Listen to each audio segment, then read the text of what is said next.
Hosea chapter 14. Return, O Israel, to the Lord your God, for you have stumbled because of your iniquity.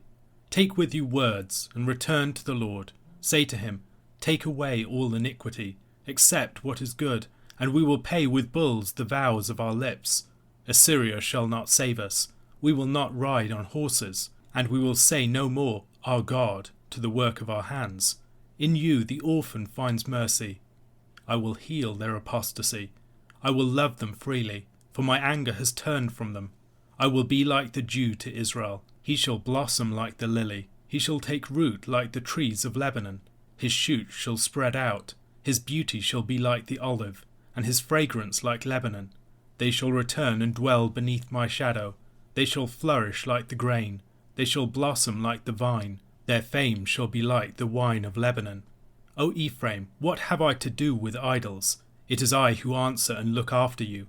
I am like an evergreen cypress. From me comes your fruit. Whoever is wise, let him understand these things. Whoever is discerning, let him know them. For the ways of the Lord are right, and the upright walk in them, but transgressors stumble in them. The book of Hosea concludes in chapter 14. Israel is here addressed in their situation of judgment, and then the hearers of the book across time are addressed more generally. Andrew Dearman remarks upon the degree to which the vocabulary of this chapter is found elsewhere in the book. The commonality of the language in this chapter with earlier parts of the book reflects its development and resolution of the book's broader themes. Joshua Moon observes that the one part of the chapter where the commonality of language with elsewhere in the book is least pronounced, in verses 5 to 7, makes sense when we recognise that it is one of the rare parts of Hosea's prophecy that speaks of the restoration and flourishing of Israel. More particularly, chapter 14 reverses many of the themes of judgment of chapter 13. Moon summarises some of the verbal indicators of this motif of reversal. Iniquity, chapter 13 verse 12, is here taken away, chapter 14 verse 2. Concern for political might to save, chapter 13 verse 10, is now admitted as fruitless, chapter 14 verse 3. Repudiation of the work of their hands, chapter 13 verse 2 and 14 verse 3. Yahweh's anger, chapter 13 verse 11, removed, chapter 14 verse 4. And Israel's standing as dew that dissipates, chapter 13 verse 3, is replaced by Yahweh as dew that revives, chapter 14 verse 3.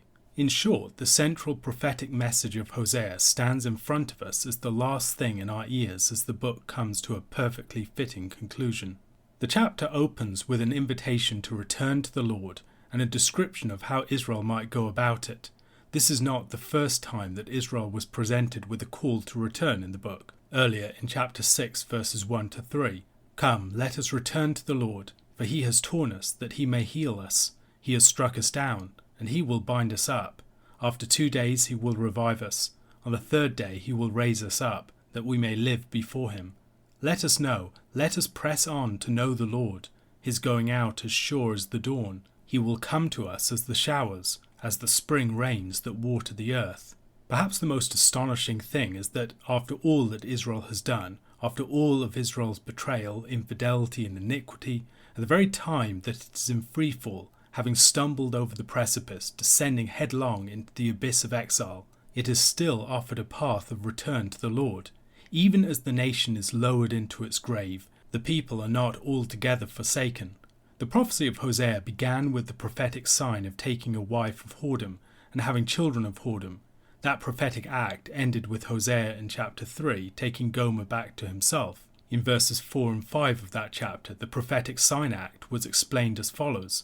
For the children of Israel shall dwell many days without king or prince, without sacrifice or pillar, without ephod or household gods. Afterward the children of Israel shall return and seek the Lord their God, and David their king, and they shall come in fear to the Lord and to his goodness in the latter days. Beyond the call to return to the Lord, Hosea offers Israel the words of confession with which it could make this return.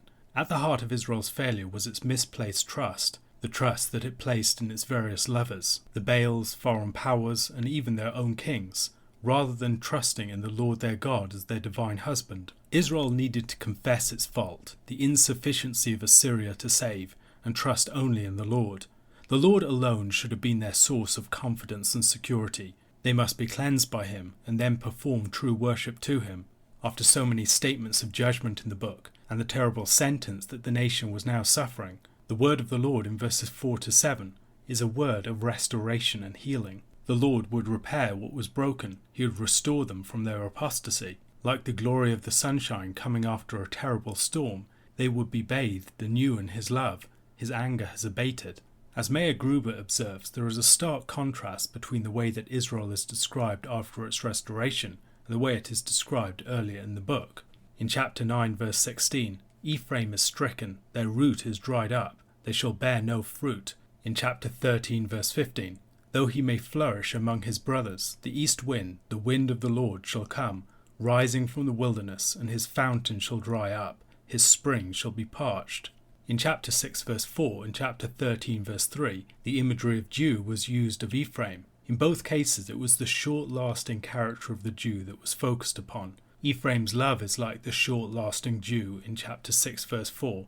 In chapter 13 verse 3 we are told that they themselves would be like the morning mist, or like the dew that goes away early, like the chaff that swirls from the threshing floor, or like smoke from a window. Here, however, the language of dew reappears, but it's used in a positive sense. The Lord will be like the refreshment of the dew to Israel, causing Israel to blossom like the lily. While some commentators have disputed the reading, verses 5, 6 and 7 all make a reference to Lebanon at the end of them. In verse 5, Israel will take root like the trees of Lebanon. The trees of Lebanon were famous for their grandeur and their quality. Israel would also put out new shoots. Not only would this eschatological Israel be more firmly embedded in the land, its life would spread out over the land. In addition to the majesty of the trees of Lebanon, in verse 6, in language redolent of the Song of Songs, it is the beauty and fragrance of Lebanon that is highlighted. Hans Walter Wolff quotes Hermann Goethe, "In the regions where the mulberry, olive and fig tree grow, the ground is covered with myrrh, thyme, lavender, sage, citrus, styrax, with fragrant shrubs and herbs which fill the air with pleasant odours, particularly when the wanderer treads upon them."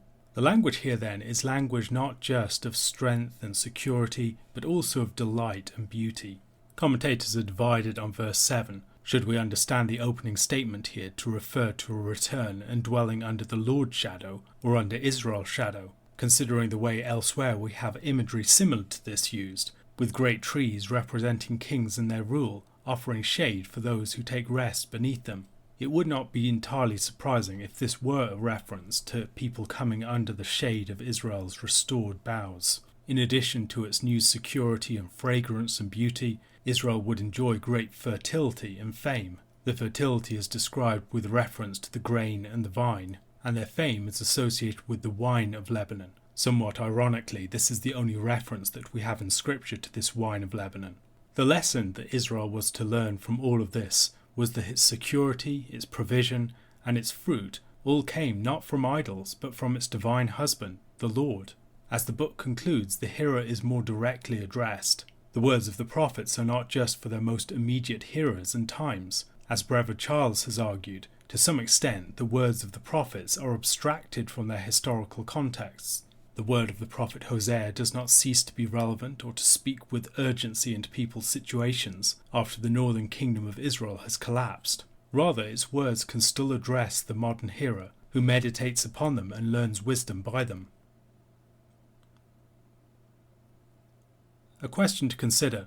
The final verse of Hosea chapter 14 moves us from language that we associate more with prophecy to language of wisdom literature. Whoever is wise, let him understand these things. Whoever is discerning, let him know them. For the ways of the Lord are right, and the upright walk in them, but transgressors stumble in them. How might this saying direct our hearing of the book? John chapter 14 verses 15 to 31. If you love me, you will keep my commandments, and I will ask the Father, and he will give you another helper to be with you forever, even the Spirit of truth, whom the world cannot receive, because it neither sees him nor knows him. You know him, for he dwells with you, and will be in you. I will not leave you as orphans. I will come to you. Yet a little while, and the world will see me no more, but you will see me. Because I live, you also will live. In that day you will know that I am in my Father, and you in me, and I in you. Whoever has my commandments and keeps them, he it is who loves me, and he who loves me will be loved by my Father, and I will love him and manifest myself to him. Judas, not Iscariot, said to him, Lord, how is it that you will manifest yourself to us, and not to the world? Jesus answered him, If anyone loves me, he will keep my word, and my Father will love him, and we will come to him and make our home with him. Whoever does not love me does not keep my words, and the word that you hear is not mine, but the Father's who sent me. These things I have spoken to you while I am still with you. But the Helper, the Holy Spirit, whom the Father will send in my name, he will teach you all things, and bring to your remembrance all that I have said to you. Peace I leave with you, my peace I give to you. Not as the world gives do I give to you. Let not your hearts be troubled, neither let them be afraid. You heard me say to you, I am going away, and I will come to you. If you loved me, you would have rejoiced, because I am going to the Father, for the Father is greater than I. And now I have told you before it takes place, so that when it does take place, you may believe. I will no longer talk much with you, for the ruler of this world is coming. He has no claim on me, but I do as the Father has commanded me, so that the world may know that I love the Father. Rise, let us go from here. The second half of John chapter 14 continues the theme of Jesus' coming. Jesus is responding to the anxiety of his disciples as he has told them that he is going away. However, he's also addressing the reality of the church afterwards, the fact that we do not have Christ physically present with us. How is it that we can relate to a Christ who seems absent from us? Christ responds to this by speaking of a fourfold coming. We can think about his coming in the resurrection, his coming at Pentecost, his coming in specific acts of power and presence within the history of the church, and then his coming on the final day to take his people to himself. Jesus speaks about all of these as ways in which he's going to be with and near his disciples, even after he has physically left and gone to his Father. In verses 16 and 17, he speaks about the gift of the Spirit. The gift of the Spirit will be a way in which Jesus communicates his presence to his disciples. The Spirit will be one who calls alongside, to translate the term more literally, or someone who is a helper or a friend or a comforter or an encourager or an advocate. All of these could be interpretations of the term that is used here. He is the Spirit of truth. Themes of witness pervade John's Gospel, and the truth of the witness borne by the Spirit is given prominence. Christ bears witness, John the Baptist bears witness, and now the Spirit of truth will bear witness. The truth will not be received by the Word, as the Spirit will not be received by the world. The world neither sees nor knows the Spirit. Earlier on we've been told that the wind blows where it wishes, and you hear the sound of it, but you do not know where it comes from or where it goes, and that so it is with everyone born of the Spirit. The Spirit and those born of the Spirit will not truly be recognized by the world, but yet the disciples know the Spirit. The Spirit dwells with them at that moment, as he dwells with them in Christ. Later on, as a result of Pentecost, he will be in them, empowering them and also giving them a sense of Christ's presence. Christ assures them that he will not leave them as orphans. He himself will come to them. They're going to experience his absence in a very keen way in a few days' time, as he will be in the tomb and they will feel bereft of him. They will initially have no hope, and yet he will return to them. Although the world will not see him, they will see him, and because he lives, they will live. Because of his resurrection, they will be resurrected, and in that day they will know that Christ is in the Father. They'll have an assurance of Christ's relationship with the Lord and the giver of life, his Father, and they will also be assured in that moment of their relationship with Christ. Not just that Christ is the true image of the Father and the Word of the Father, but also that they are connected with him. In verse 15, Jesus spoke of those who loved him keeping his commandments. In verse 21, he speaks of the same thing. Whoever has my commandments and keeps them, he it is who loves me. And he who loves me will be loved by my Father, and I will love him and manifest myself to him.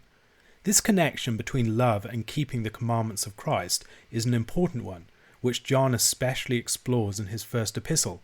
When we look through the Gospel of John, we will have a clearer sense of what the commandments involve.